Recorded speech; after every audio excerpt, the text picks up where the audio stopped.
Hello everyone, welcome to this next installment of Real History. I am your host, Jared Frederick, and we invite you to take a look at part 2 of Ridley Scott's Roman epic Gladiator. As you very well know, this is a long movie and we have a lot to say about it, so let's go ahead and pick up the conversation right where we left off. So, Spaniard, we shall go to Rome together and have bloody adventures. And the great whore will suckle us until we are fat and happy and can suckle no more.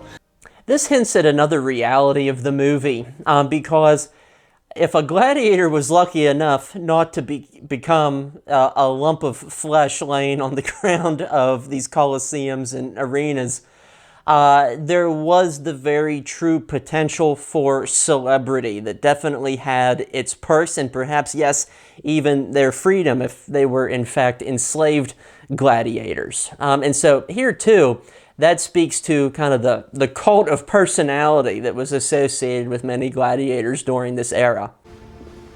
And kiss me.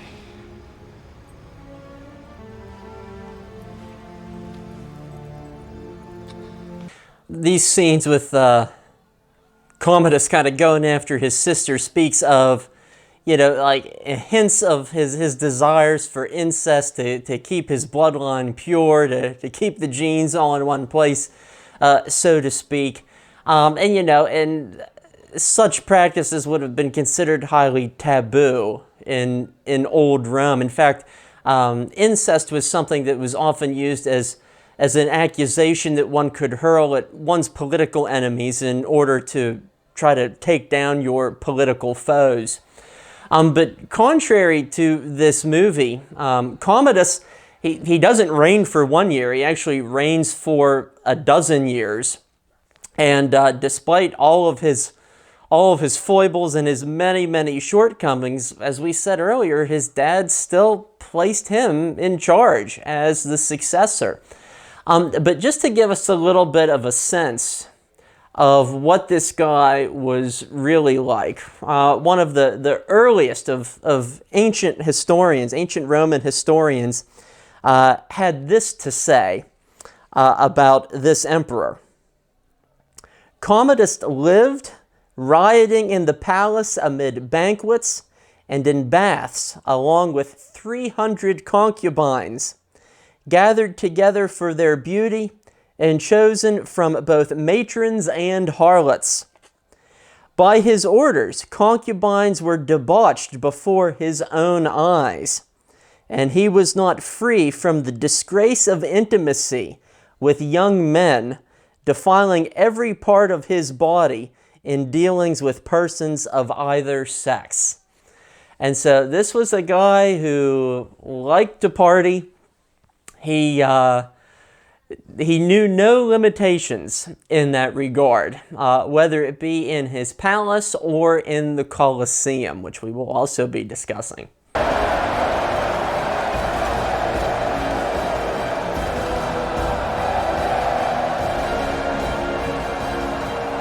The entrance shot here of the gladiators entering the arena is just rather mesmerizing on a lot of different levels.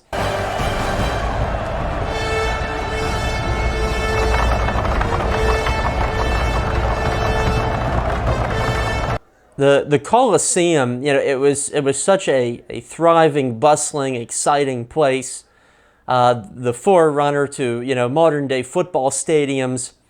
There would have been advertisements crowned and draped from the top, people from every walk of life coming together, vendors going up and down the stands. I mean, so much of this was a commercial enterprise as well as a political and cultural product. And, you know, one can only imagine what it actually would have looked like when it was all together, all in one piece, having thousands of people in it. Even thousands of years later, you go there and you're still captivated by it.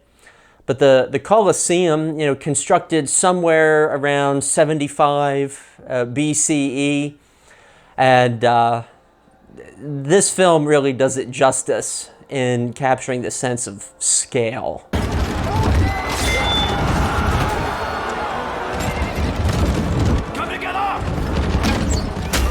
Some people were critical of this film for showing female gladiators, but historical evidence suggests that there were female archers and charioteers such as we see depicted in these scenes. And so, the gladiators, they were an amalgamation of the Roman Empire, and women could sometimes be included within that.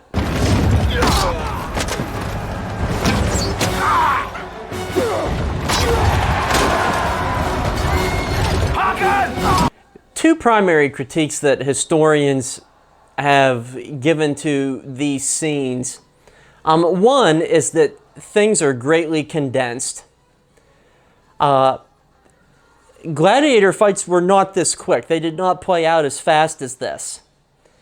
And the primary reason why that was so is that you had these large paying audiences, and they wanted a good show that would last more than a few minutes. If you kill everybody off in 5 minutes like we do here in these scenes, you would have had a crowd that would have been on the verge of rioting. That's the truth of the matter.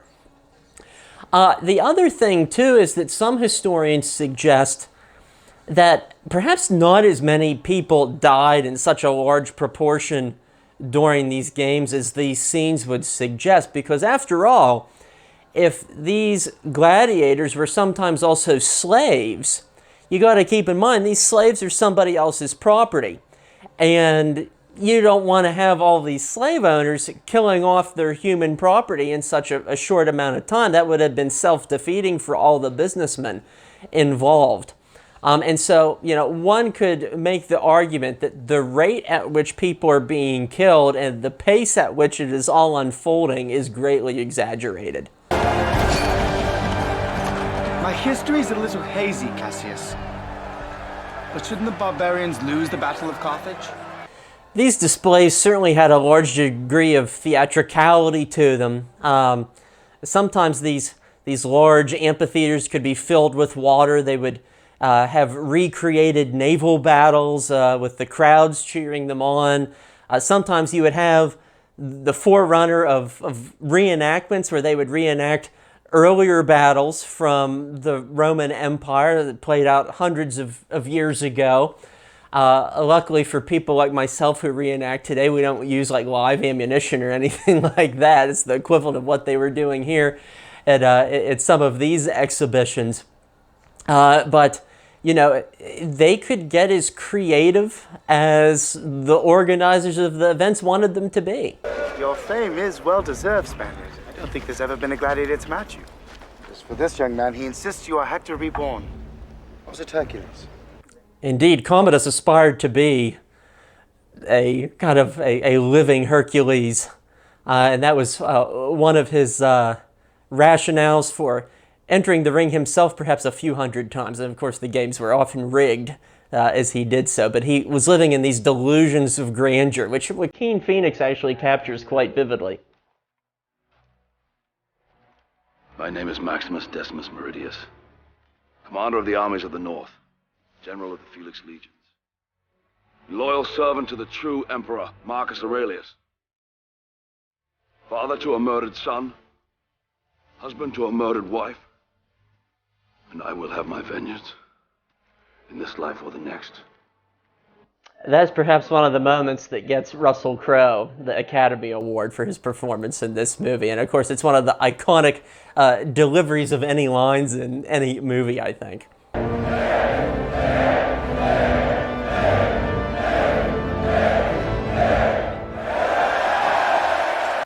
And the politician in Commodus knows you got to give the people what they want. That's all part of his plan, so to speak. But in any regard, this idea of thumbs up, thumbs down, in actuality, it was probably reversed in real life. This probably meant kill, this probably meant live, but this was perhaps a purposeful decision on the filmmaker, because modern day conceptions of thumbs up means, in affirmative or something good, and the opposite for thumbs down. And so this was purposefully changed so as to possibly not confuse audiences.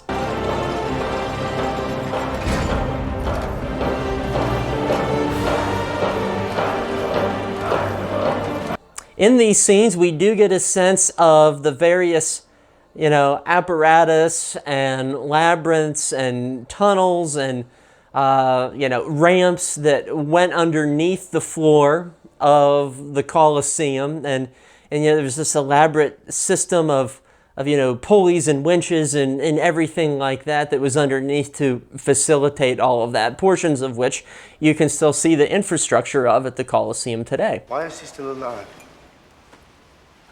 I don't know. He shouldn't be alive. Yeah, a lot of the female costuming in this movie, it's just like pure fabrication. I mean, it looks like Victoria's Secret stuff rather than actual Roman clothing.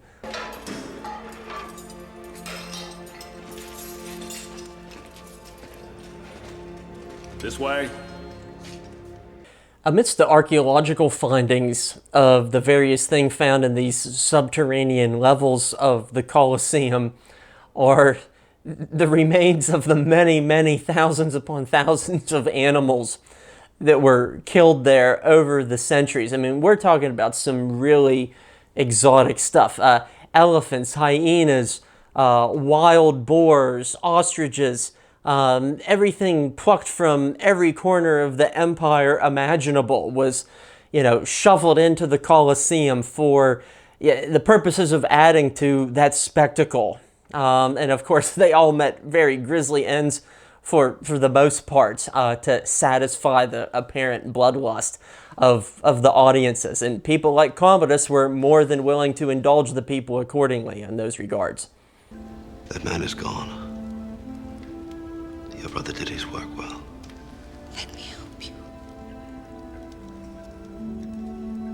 The story's rather Shakespearean when you think about it, and really the tragedy lies in the story of Commodus and not Maximus, because Commodus is a product of a failed upbringing, and his father essentially admits as much in his final scene before his son kills him. And it is left up to Maximus to avenge the death of essentially his adopted father. And so it is very, very Shakespearean in its flavor when you think of it in those terms.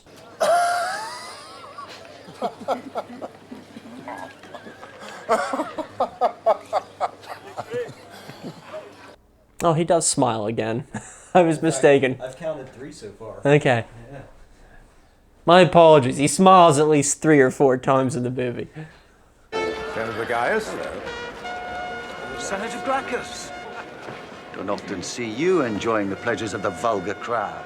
Something else I like in these scenes, you know, is the senators very much feel that they're like obliged to show up to these things, that they don't want to go and mingle with the peasants and with the commoners, but they feel inclined to, not only to connect with their constituents, but, you know, perhaps they're being coerced by higher powers above. And in one instance, Commodus purportedly, when he was, you know, one of his mass animal killings here at one of these venues, he severed the head of an ostrich with a sword. And he picked up its bloodied head and he lifted it up to the senators in attendance. And he was essentially implying from that, oh, look what I did with this ostrich. You know, this is what will await you if you try to cross me. And so for perhaps more reasons than one, these senators very much felt obliged to attend these bloodlettings, even if they found them somewhat repulsive. Marcus Aurelius had a dream that was Rome, Proximo. This is not it. This is not it. Well, hey, doesn't quite make sense considering Marcus Aurelius was fully supportive of these sorts of exhibitions at the Colosseum. So the idea of saying that this is not us, not really, not very an accurate statement. We who are about to die, salute you. There's a very a colorful assortment of helmets of many designs in this movie. But from what I understand, you know, archaeological findings at the Colosseum suggest that perhaps not as many people wore helmets as you might think, because after all, they're hot, they get in your line of vision, and sometimes they can be as much an impediment as a means of safety.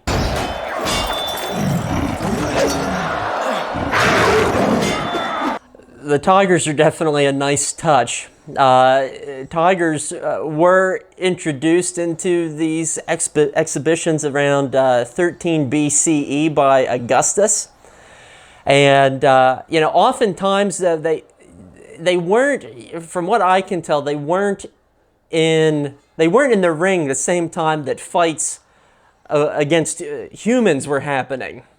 Oftentimes it was specifically humans fighting animals. It wasn't like they were on the sidelines to add an extra danger to these one-on-one fights among people like we see here. But certainly it adds a big splash of color.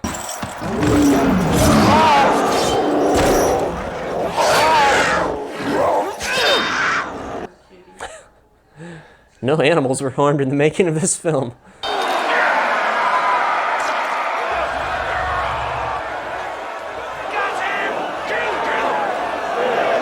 So what exactly did these sorts of, big displays or fights or hunts consist of? I think one historian sums it up best in this concise description here. He said the events would usually begin in the morning with a beast hunt or mass execution via animals.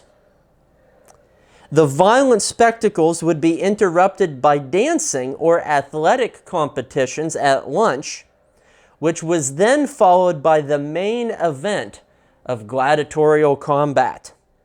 Group battles, which were usually fought by condemned criminals who were not true gladiators, were conducted just before gladiator battles, if there were any scheduled for the day.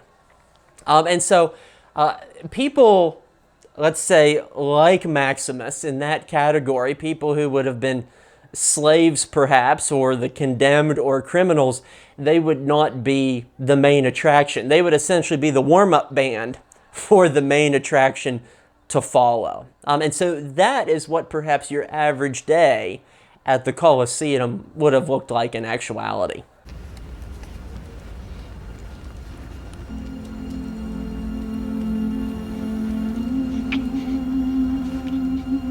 These small figurines that Maximus holds very dearly are called lares. And they are, these kind of spiritual tokens of his wife and son.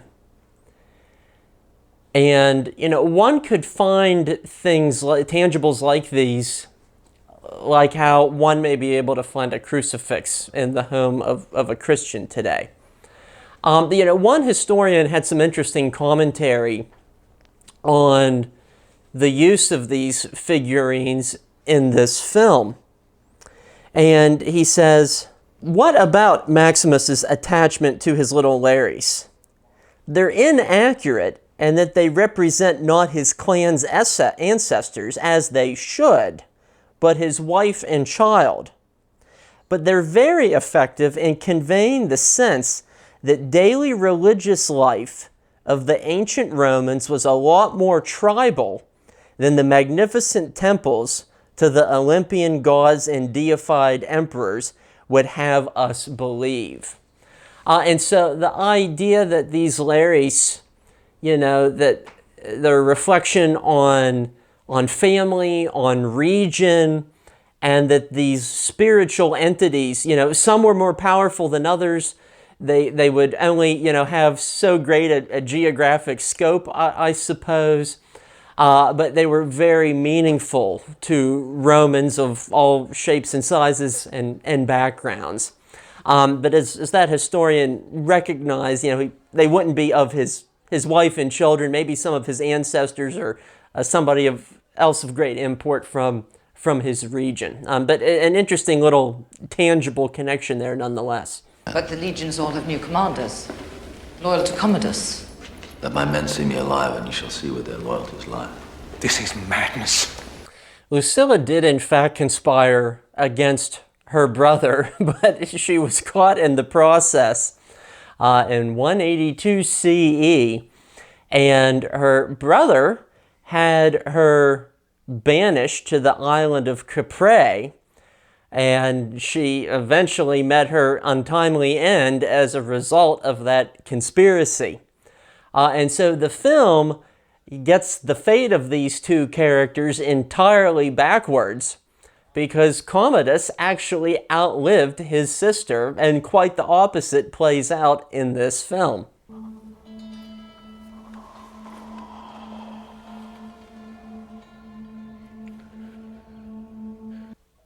Commodus's character's creepiness is underscored by his infatuation with his sister, as is seen here in the movie, and his desire to create this incestuous empire, that would last 1,000 years, as his character claimed. It hints at, it whiffs of Nazism, and indeed, Commodus is intended to be portrayed as this sort of dictatorial fanatic, who has these delusions of grandeur in the same way that Hitler might have. And in an earlier moment in the movie, he's also looking at a model of the Colosseum in the same way that Hitler, aspired to create, his Führer Museum and, all of these other, grand pieces of architecture that would be an exclamation point onto the greatness of his empire. And so I have no doubt that this is intentional on the part of filmmakers, just to underscore how much of a bad and creepy guy he is and was. I'm Maximus, the savior of Rome. The savior of Rome? Good way to spill the beans, kid. Die!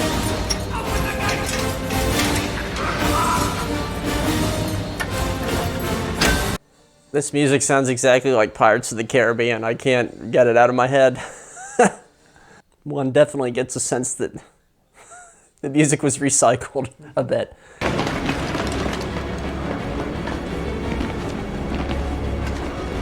Shadows and dust.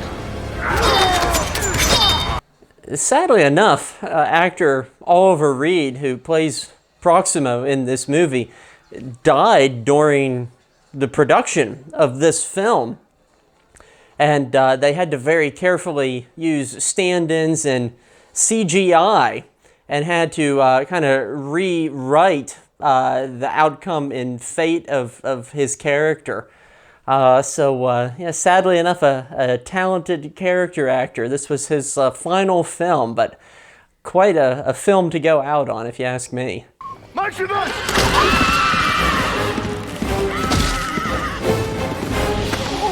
I'm sorry. Among other interesting character actors in this film, we have Tommy Flanagan, who plays the loyal Cicero to General Maximus. And it's interesting to note that the scars on his face are not prosthetic or makeup. In his prior life to becoming an actor, he was a DJ, and he was actually scarred in a gang brawl outside of a bar that he was DJing at, and he's become a notable character actor in the years since. You loved my father, I know. But so did I. That makes us brothers, doesn't it? This idea of brotherhood is not too far off the mark, because so many of these notable Roman households were comprised of adopted family and mixed kin and different alliances of different natures, and they often had to form these uneasy alliances and sense of camaraderie and brotherhood in order to maintain family power. And so, not too far off the mark for someone to say that, perhaps.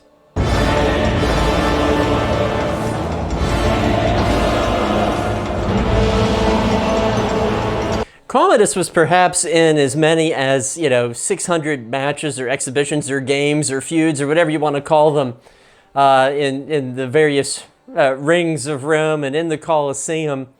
But what the movie hints at here is that these sorts of showdowns were never on a level playing field. That he would fight people who were somehow hindered in their ability to fight back. And of course, he killed hundreds or thousands of animals in these settings as well. And so if he ever played the game, he was all but ensured to win.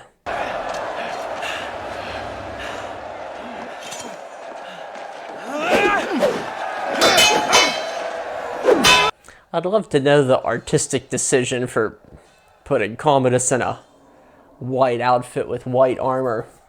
I'm sure there's some sort of ulterior reason for that. I've never heard of one, though. Sword! Give me a sword! Sheathe your sword! Sheathe your sword! The idea of the Praetorian Guard here turning against their emperor. That's something.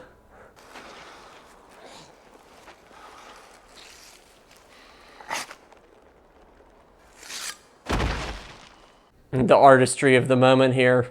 Commodus dies on his knees, much like how his father died at his hands at the beginning of the film. And so it certainly conveys that idea that violence goes full circle.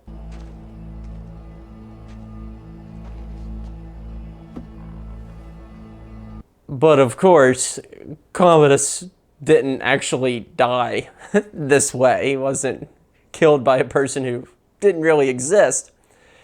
In actuality, Commodus was murdered by his wrestling mate, a guy by the name of Narcissus, while Commodus was in one of his baths. And so he met this rather inglorious end, and even less inglorious end than what we see here in the film. And so, suffice it to say, Gladiator plays really, really loose with the facts and fates of the very few people who are, in fact, real in the script.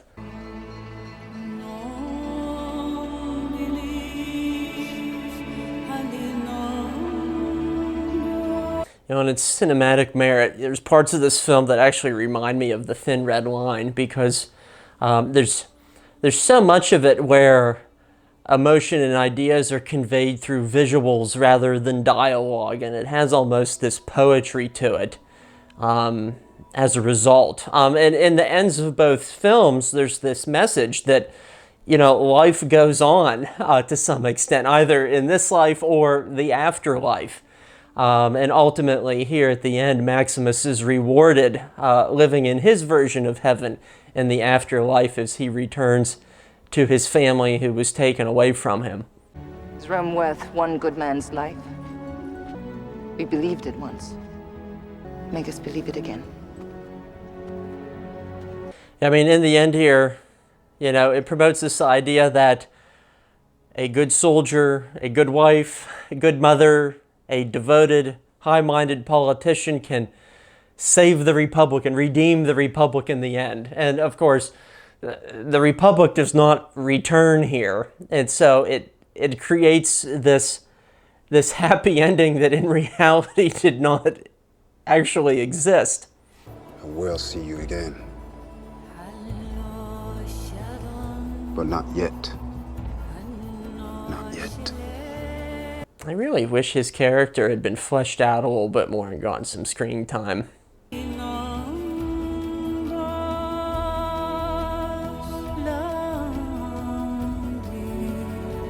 This and the ending, and you know, much of the theme of the movie, it fits within this warrior ethos that is very much apparent in the filmography of director Ridley Scott here in the early 2000s.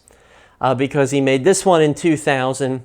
The following year, Black Hawk Down comes out, and then in 2005, we have Kingdom of Heaven. And what it shows, all three of those films, is it shows these imperfect individuals striving to go to the next level, you know, trying to push to the beyond, so to speak. And so it's interesting to see how thematically his films are connected as such, and Gladiator was a benchmark moment in that context. It wins 5 Academy Awards, rightfully so. but that certainly does not make it perfect or ideal history. Beyond any of the commentary about Rome that we can say in regard to this film, some historians and scholars in the years since have made some really interesting connections demonstrating how the movie Gladiator is a product of its time. And I found one really interesting journal article that was written by a classics professor by the name of Emily Albu. And she notes, the blockbuster hit of the year 2000 reached theaters less than 6 months before the contentious U.S. presidential election. Gladiator spoke directly to the issues that haunted the 2000 campaign, using the Roman Empire of 180 CE to stand in for a contemporary America longing for moral leadership and republican values. But the restored Roman Republic will presumably be utterly unlike the democracy promised by the film's Marcus Aurelius.